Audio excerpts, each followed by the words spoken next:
সম্প্রতি ইউএসের নিউ ইয়র্কে দুইজন কন্যা শিশুকে যৌন নিপীড়নের অভিযোগে একজন বাংলাদেশি ইমামকে গ্রেফতার করেছে নিউ ইয়র্ক পুলিশ। বিষয়টা নিয়ে অনেকেই আমাকে মেসেজ দিচ্ছেন, টেক্সট করছেন যে এই বিষয়টা নিয়ে কিছু বলার জন্য। তো ভাবলাম যে বিষয়টা নিয়ে আসলেই কিছু বলা উচিত। চলুন আমরা দেখি যে পত্রিকাগুলো কি লিখছে। নিউ ইয়র্কে মসজিদে দুই শিশুকে নিপীড়নের মামলায় বাংলাদেশি ইমাম গ্রেপ্তার। খবরের ভেতরে লেখা আছে, যুক্তরাষ্ট্রের নিউ ইয়র্কে একটি মসজিদে দুই বালিকাকে যৌন নির্যাতনের মামলায় সেখানকার ইমাম তাজুল ইসলামকে গ্রেফতার করা হয়েছে। নিউ ইয়র্ক সিটির জ্যামাইকায় মসজিদ বিলালে গত 21 ও 27 এপ্রিল ওই দুই শিশুর উপর নিপীড়ন চালানো হয় বলে মামলায় অভিযোগ করা হয়েছে। 65 বছর বয়সী, দেখুন তার বয়স কিন্তু 65 বছর বয়সী বাংলাদেশি তাজুল ইসলাম পরে জামিন পেয়েছে। তার বিরুদ্ধে প্রথম ডিগ্রির যৌন নির্যাতনের 4টি অভিযোগ, জোরপূর্বক স্পর্শের 4টি অভিযোগ এবং শিশুর কল্যাণ বিপন্ন করার 4টি অভিযোগ আনা হয়েছে। অভিযোগ অনুযায়ী 21 এপ্রিল বিকাল 5:30 থেকে 6টার মধ্যে মসজিদের ভেতরে 10 বছর বয়সী এক শিশুর গোপন স্থান স্পর্শ করে। এরপর 27 এপ্রিল সন্ধ্যা 6টার দিকে আরেক 10 বছর বয়সী শিশুর ক্ষেত্রেও একই ধরনের ঘটনা ঘটে। সেদিনই তাকে গ্রেপ্তার করে নিউ ইয়র্কের পুলিশ। পরদিন কুইন্স ক্রিমিনাল কোর্টে $25,000 বন্ডে জামিন পান তিনি। আদালত তাকে ভুক্তভোগী শিশুদের থেকে দূরে থাকার নির্দেশ দিয়েছে। পুলিশ অভিযোগের ছবি প্রকাশ করে। এমন আরো অভিযোগ থাকলে তা সেক্স ক্রাইম হটলাইন নাম্বারে যোগাযোগ করতে আহ্বান করেছে। দেখুন, এই নিউ ইয়র্ক সিটিতে প্রায় 600 মতো মসজিদ আছে। আগে আপনারা এই ধরনের ঘটনা শুধুমাত্র হয়তো বাংলাদেশ, পাকিস্তান, আফগানিস্তান এই ধরনের দেশগুলোতে লক্ষ্য করতেন, কিন্তু বর্তমানে এই ধরনের ঘটনা কিন্তু সারা বিশ্বে উন্নত দেশগুলোতে, সভ্য দেশগুলোতে, উন্নত সেকুলার দেশগুলোতেও আমরা দেখতে পাচ্ছি এই ধরনের ঘটনা। এর কারণ আসলে কি? দেখুন আরেকটা খবর দেখি আমরা। লন্ডনে যৌন নিপীড়নে দোষী সাব্যস্ত সাবেক ইমাম। ইনিও একজন মসজিদের ইমাম। আধ্যাত্মিক ক্ষমতার দোহাই দিয়ে এবং পদের অপব্যবহার করে দীর্ঘ 1 দশকেরও বেশি সময় ধরে নারী ও শিশুদের উপর যৌন নিপীড়ন চালানোর দায়ে দোষী সাব্যস্ত হয়েছেন পূর্ব লন্ডনের সাবেক ইমাম আব্দুল হালিম খান, 54। ওনার বয়সও দেখুন 54 বছর। গত সপ্তাহে লন্ডনের স্নেয়াসব্রুক ক্রাউন কোর্টে দীর্ঘ শুনানি শেষে জুরি বোর্ড তাকে 21টি পৃথক অপরাধে দোষী সাব্যস্ত করে। আদালতের নথিপত্র অনুযায়ী 2004 থেকে 2015 সালের মধ্যে টাওয়ার হ্যামলেটসের ওল্ড ফোর্ট রোডের বাসিন্দা আব্দুল হালিম খান তার ধর্মীয় সামাজিক অবস্থানকে ঢাল হিসেবে ব্যবহার করে, দেখুন তিনি তার যে পরিচয় সেটাকে ঢাল হিসেবে ব্যবহার করে এই নারকীয় অপরাধযজ্ঞ চালিয়েছেন। প্রসিকিউশন জানায়, খান নিজেকে অলৌকিক ক্ষমতার অধিকারী দাবি করতেন এবং ভুক্তভোগীদের বিশ্বাস করাতেন যে তিনি তাদের পরিবারকে অশুভ শক্তি বা কালো জাদু থেকে রক্ষা করতে পারেন। এই আধ্যাত্মিক ভয়ের সুযোগ নিয়ে তিনি 12 বছর বয়সী শিশু সহ 7 জনে, দেখুন এরা সবাই শিশুকামী। হ্যাঁ, এরা আসলে সেক্সুয়ালি ফ্রাস্ট্রেটেড। এরা সবাই মানসিক বিকারগ্রস্ত। এরা যৌন বিকারগ্রস্ত মানুষ। তো 12 বছর বয়সী শিশু সহ অন্তত 7 জন ভুক্তভোগীকে নির্জন স্থানে ডেকে নিয়ে ধর্ষণ ও যৌন হয়রানি করতেন। এমনকি অনেক ক্ষেত্রে তিনি নিজেকে জিন দ্বারা আবিষ্ট বলে দাবি করে ভুক্তভোগীদের বিভ্রান্ত ও আতঙ্কিত করতেন। এই যে ইসলামের একটি বিষয় আছে জিন, যেটাকে বিশ্বাস করা ফরজ বলে মনে করে মুসলিমরা। তো সেই জিনকে ব্যবহার করে, ঢাল হিসেবে ব্যবহার করে তিনি কিন্তু এই ধরনের কর্মকাণ্ডগুলো ঘটিয়ে আসছেন। এ ধরনের ঘটনা আপনি ইউরোপের আরো অনেক দেশে, যেরকম ইতালির শিশু প্রহারের অভিযোগে বাংলাদেশি ইমাম গ্রেপ্তার। প্রচুর প্রচুর আপনি যদি লক্ষ্য করেন, বর্তমানে এই ধরনের ঘটনা শুধুমাত্র বাংলাদেশ বা আফগানিস্তান, পাকিস্তান, ভারত এই সমস্ত দেশের গণ্ডি পেরিয়ে এখন যেসব জায়গাগুলোতে মসজিদ বাড়ছে, মাদ্রাসা বাড়ছে, সেসব জায়গাতেও আপনারা এরকম ধরনের যৌন নিপীড়ন শিশুদের উপর, বিশেষ করে শিশুদের উপর যৌন নিপীড়নের, শিশুদেরকে প্রহারের, তারপর বিভিন্ন ধরনের অপকর্ম আপনারা কিন্তু খেয়াল করবেন। এই যে ইটালিতে পাক ইমাম বহিষ্কার, এটা মাত্র কয়েকদিন আগের ঘটনা। পাক ইমামকে কেন বহিষ্কার করা হয়েছে? টেলিভিশনে বাল্য বিবাহের পক্ষে কথা বলার কারণে।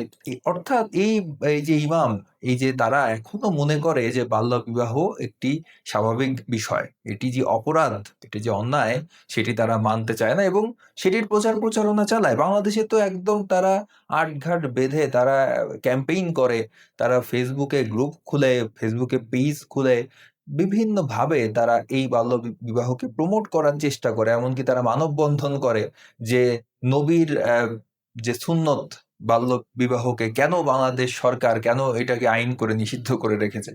তো এই যে এই ধরনের কর্মকাণ্ড হয়তো বাংলাদেশ গভর্নমেন্ট এগুলোকে অ্যালাউ করে, বাংলাদেশ গভর্নমেন্ট এগুলোকে ছাড় দেয়। কিন্তু দেখুন ইটালি বা ইউরোপের দেশগুলো, আমেরিকা, অস্ট্রেলিয়া এসব দেশগুলো কিন্তু এই ধরনের কোনো কর্মকাণ্ডকে কখনোই লাই দেবে না। তো এই ধরনের একটি ঘটনা ঘটেছিল ইটালিতে। টেলিভিশনে বাল্য বিবাহের পক্ষে কথা বলেছিল একজন পাকিস্তানি ইমাম।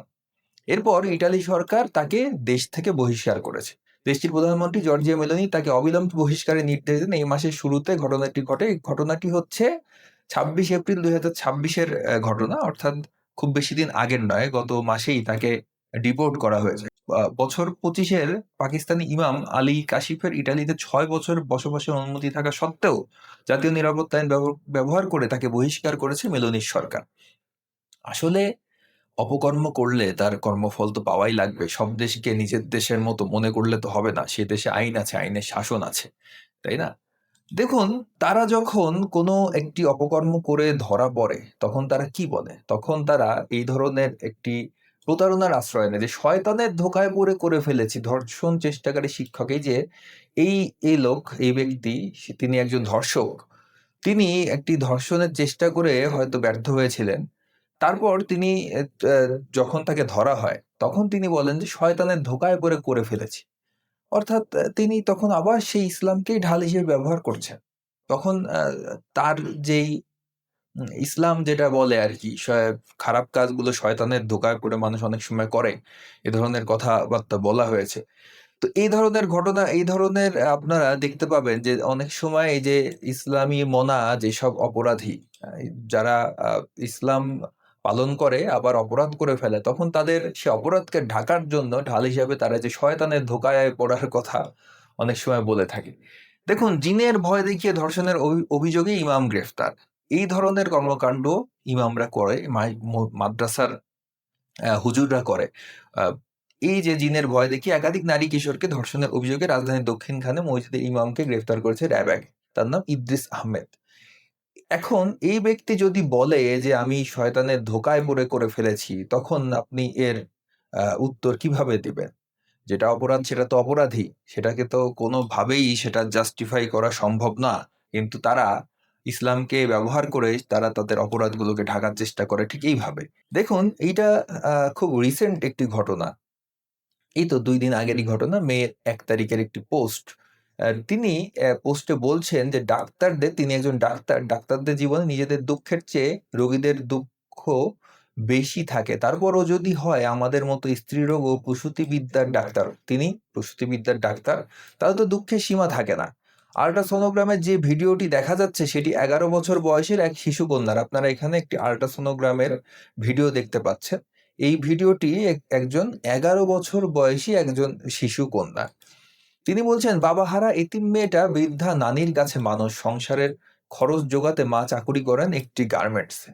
উত্তম শিক্ষার জন্য সন্তানকে ভর্তি করেছিলেন মহিলা মাদ্রাসায়। কে জানতো?"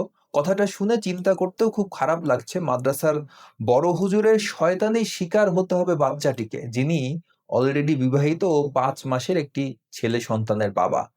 মেয়ের পরিবার মামলার প্রস্তুতি নিচ্ছে। অর্থাৎ এই যে মাদ্রাসায় দিয়েছিল বাচ্চাটিকে, ১১ বছর বয়সী সেই শিশু বাচ্চাটিকে একটি আ ইসলামিক শিক্ষার উদ্দেশ্যে, সেখানেই একজন মাদ্রাসার হুজুর সে সে বাচ্চা মেয়েটিকে ধর্ষণ করে এবং সেই বাচ্চা মেয়েটি এখন ৫ মাসের অন্তঃসত্ত্বা।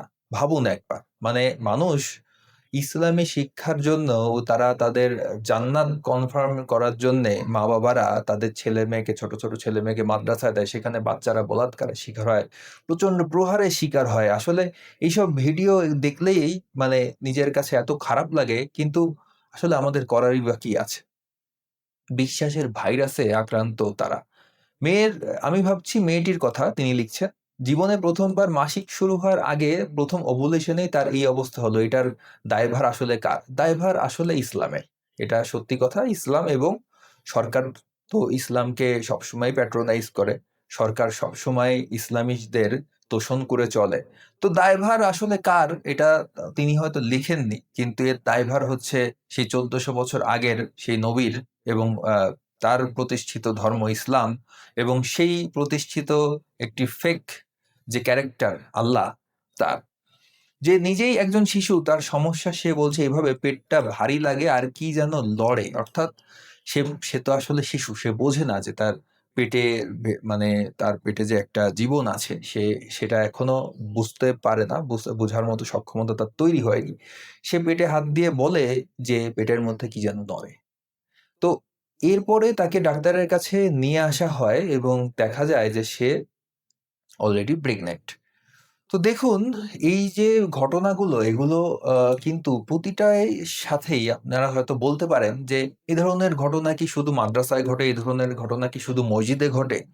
না, হয়তো অন্য ধর্মীয় উপাসনালয়ে এ ধরনের ঘটনা ঘটে থাকতে পারে। কিন্তু আপনারা আনুপাতিক ভিত্তিতে আনুপাতিক হারে বিষয়টা বিবেচনা করে দেখুন যে মসজিদে বা মাদ্রাসায় কতগুলো ঘটনা ঘটে আর চার্চে কতগুলো ঘটনা ঘটে। ইউরোপে তো চার্চের সংখ্যা নেহাত কম নয়। তাহলে বারবার কেন এই যে লন্ডনে, ইতালিতে বারবার ইমামদের উপর অ্যালিগেশন আসে? ইমামরা কেন এই ধরনের কর্মকাণ্ড অপকর্ম করতে যেয়ে গ্রেফতার হয়? কেন কোনো চার্চের ফাদার গ্রেফতার হয় না? এ ধরনের ঘটনা চার্চে কয়টা ঘটে? মন্দিরের পুরোহিত দ্বারা এই ধরনের ঘটনা কয়টা ঘটে? আপনার নিজেরই বিবেচনা করে দেখুন। ভিডিওটি ভালো লাগলে লাইক করুন, কমেন্ট করুন, শেয়ার করুন। সম্ভব হলে চ্যানেলটিকে সাবস্ক্রাইব করুন। সকলকে ধন্যবাদ।